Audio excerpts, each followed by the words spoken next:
Fiona was hanging out at the zoo recently and paid some attention to our fine feathered friends. Watch. Hello, hello, hello, hello, little one.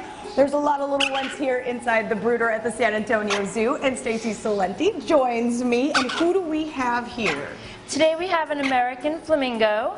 We call him Blue because he has a blue bracelet around his leg, so we can identify him from the other flamingos here in the brooder. Oh, look, he's standing up. How old is he? How old is Blue? He's approximately 13 days. We have raised flamingos for many years. We were one of the first institutions here in the country to be able to raise flamingos in captivity and develop a formula that is very accurately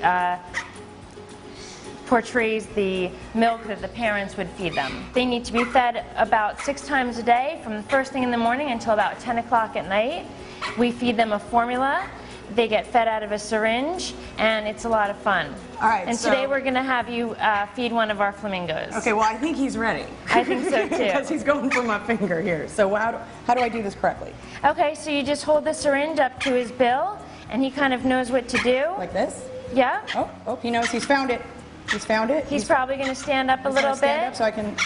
And then you just depress the plunger slowly. Slowly, like that. And as soon as the formula starts to come out, he'll start swallowing. Oh, he's standing. So is that the whole goal, is to get them to stand? That's one of the things they do. They'll do when their parents feed them. The first couple of days they stay sitting, but some of them we've actually seen them try to stand right after hatching. Wow. So how big is he going to get? They get to be about anywhere between about 4 feet tall. 4 feet tall? Mm-hmm. So he's what, gray when they're born? When they first hatch, they're a white to grayish color. They look like little cotton balls. And they'll start getting their adult feathers at about 3 to 4 months. And then they'll get their full-on pink feather plumage at about 2 years. This is one of our tawny frogmouths. They're from Australia. This is the 5th tawny frogmouth that we've had hatch here at the San Antonio Zoo this season. G'day, mate. Yes, and we don't know if it's male or female yet, but it's definitely ready for some food. Why do we not know? They all look the same when they hatch, so when they get a little bit older, we can find out if they're male or female. Oh, okay. They look very much like owls. They bob their heads back and forth, but they lack the talons that owls have.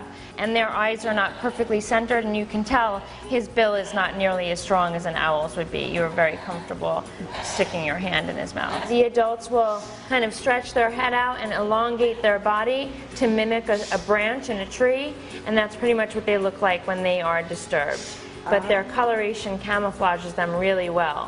Has anyone told you you look like Oscar the Grouch? What did you just say? I want to find you a little itty-bitty trash can. Oscar the tawny frogmouth. Some really great work you guys are doing here. Once again, for more information on the San Antonio Zoo, you just want to visit sazoo.org. Oh, yeah, playing with the flamingos. Little birds. Yeah, little birdie birdies. Oh, we always love the zoo. There's so many great things happening in our city.